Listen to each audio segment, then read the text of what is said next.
In the early 2000s, superhero movies were not as expansive as they are today. There was a handful of them here and there, like Sam Raimi's Spider-Man trilogy or the X-Men. However, in 2004, there was one superhero movie that changed the game for both kids and adults alike. That movie was The Incredibles. It rewrote the morals of superheroes, asking big questions as to if citizens want to be saved, or what do superheroes do when they're banned from being heroes. Poking fun at dumb hero tropes like capes and villain monologues, and still finding time to create fun characters that a lot of people can relate to. The Incredibles was incredible, no pun intended, in what it was able to achieve in its almost 2-hour runtime. Within this time, it was able to create something that truly revolutionized superhero movies altogether. So what makes The Incredibles so groundbreaking? Well, it does something that other superhero movies like to avoid.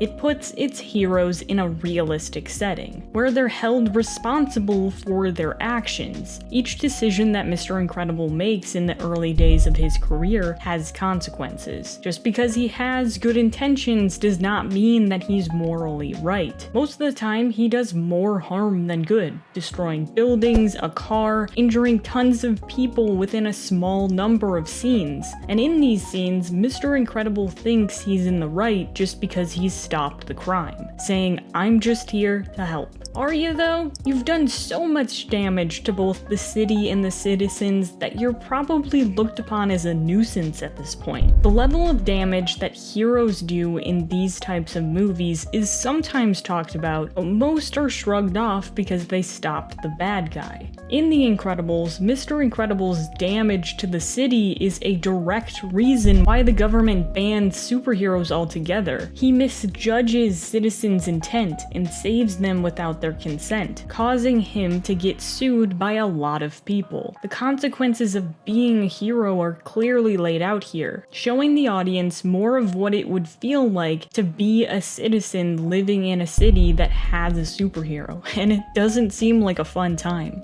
In the early days, we also see Mr. Incredible as an egotistical jerk, who likes nothing more than being a superhero. Being a hero comes first, everything else is secondary, even his own wedding apparently, which is the same type of mentality that other superhero movies like to focus on as well. It's like a superhero comfort zone, if you will, giving more screen time to the super alter ego than the person under the mask. This is joked about at Mr. Incredible's wedding, where he almost forgets to take off his mask. He loves the fame and glory that comes with being a superhero that he forgets about his responsibilities as a normal person, making Helen, aka Elastigirl, question if he'll take their marriage seriously, which makes him respond, "Hey, we're superheroes, what could happen?" Now I want to point out that any time that these words are spoken, chaos ensues right after. Here, it's the band on supers, and when Helen says it later, Violet and Dash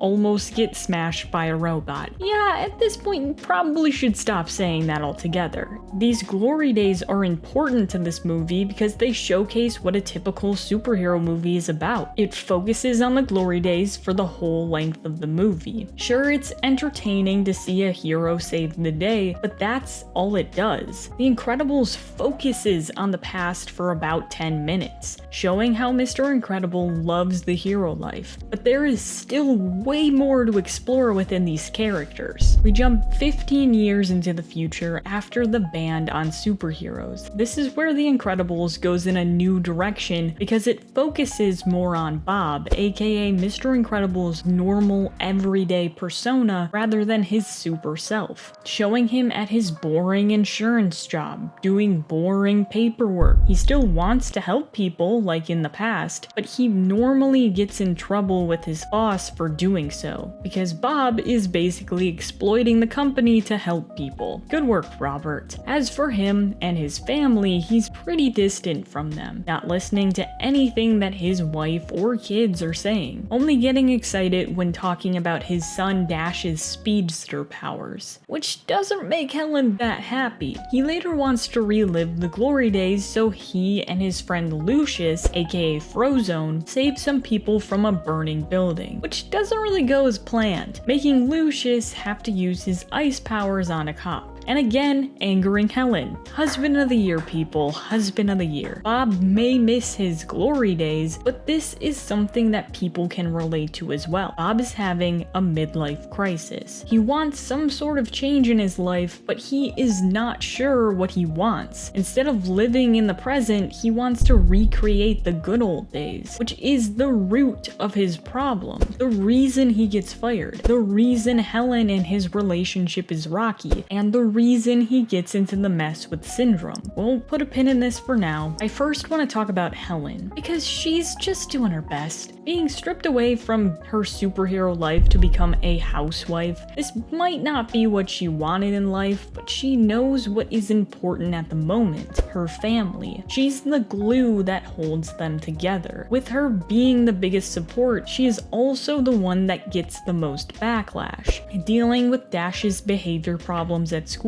Violet's problems of wanting to be a normal teenager, Bob's distracted nature, and making sure to feed Jack.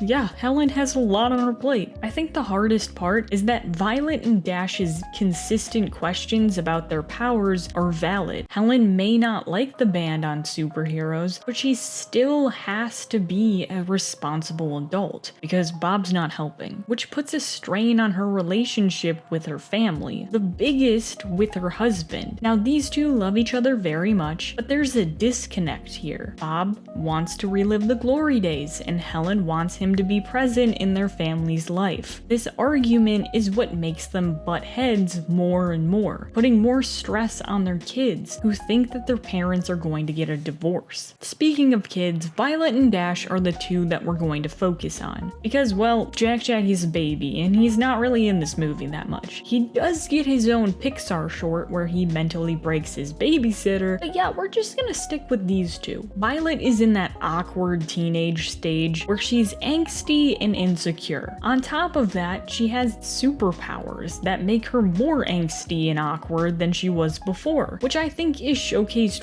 really well with her character design. Fun fact, Violet's hair was one of the hardest things that the creative team had to animate for this movie. It was so hard that they almost had to change Violet's hairstyle altogether. Good thing they didn't, because her hair is what helps the audience visually see Violet's transformation from being shy and hiding behind her hair, using more of her invisibility powers to hide away, to a strong character that's confident with herself, using more of her force fields to help protect herself and her family. As for Dash, he has that same type of excitement about being a hero that his dad has. He has a lot of energy and wants some sort of outlet for it. This is why he wants to join the track and field team. Due to his speed, he can't, because that would be unfair to the other kids. Dash is frustrated by this and starts acting out in class, putting tacks on the teacher's chair during class. This gets Dash into more trouble with both the principal and his mother. I feel bad for this kid, because all he wants is to play a sport, but because of the strict rules of the government, he can't. On top of that, he has one parent who is very strict about suppressing his powers, and one that praises him for using them, which probably makes him pretty confused. All of the protagonists in this movie feel like their own people. They have real life problems weighing down on them, conflicts within themselves and with other characters. They truly feel like a real family that is just trying their best to get through the day. This is what makes these characters different than other superhero movie characters. In The Incredibles, it's not about how powerful each of them are.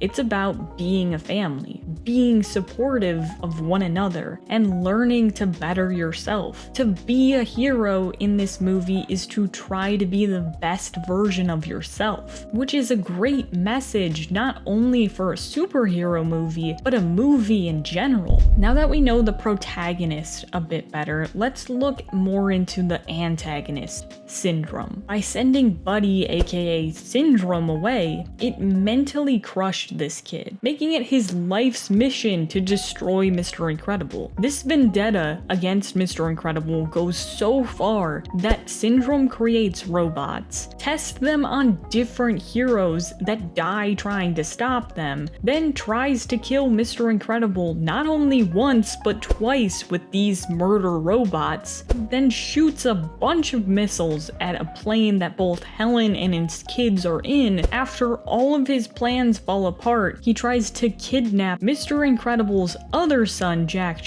All because Mr. Incredible said, "Fly home, buddy, I work alone." Great work, Robert, great work. This personal grudge against Mr. Incredible works so well because it finally makes Bob realize that he is to blame for everything that happens. He's to blame for Gazerbeam and other superheroes' deaths, for his wife and kids to almost die. This realization helps Bob understand that the hero life is not as great as he remembered, that understanding that he's not strong enough. He can't muscle through everything. If he were to lose anyone close to him, he would not be able to live with himself. From just one personal feud against him, it was able to help Bob grow into a more supportive husband and father to his family. Not only does Syndrome help Bob realize what is most important in his life, he helps show what Mr. Incredible could have been if he in fact worked alone. Both Syndrome and Glory Days Mr. Incredible have that same type of arrogance to them, thinking that they're in the right about everything, when in reality both cause so much damage. Syndrome literally brings a robot into a city just so he can show off his cool gadgets. That arrogance from Mr. Incredible is what made Syndrome in the first place. That what if type question lingers in your mind whenever these two interact. You don't know if Mr. Incredible will go to his old ways or if he's changed. That little detail is what makes Syndrome the best villain for this movie, because he's a threat, physically and mentally, to Mr. Incredible. He questions Bob's reality. Although some other superhero movies get this right, some forget that the villain should be just as complex as the hero. Although both Bob and Helen say, "Hey, we're superheroes, what could happen?" it showcases that no one, not even a superhero, is bulletproof. Reality can still creep in to physically or mentally break them. Other superhero movies fail to place this level of reality into their scripts, which can be very entertaining, but it fails to answer the big questions that could be weighing down on its characters. The Incredibles forces its heroes to live in reality, live with the consequences of their actions. Although superheroes may still be banned at the end of the first movie, it still manages to help us see that being a hero is not as important as being a support to the people around you. But hey, that's just what I think. As always, I would love to hear your thoughts about The Incredibles or superhero movies in general in the comments down below. Let me know if you want me to look in depth into any other Pixar movies. If you liked this video, you may enjoy this one about the Powerpuff Girls, or this one about Lilo and Stitch. I hope you have a lovely day, and I'll see you next time.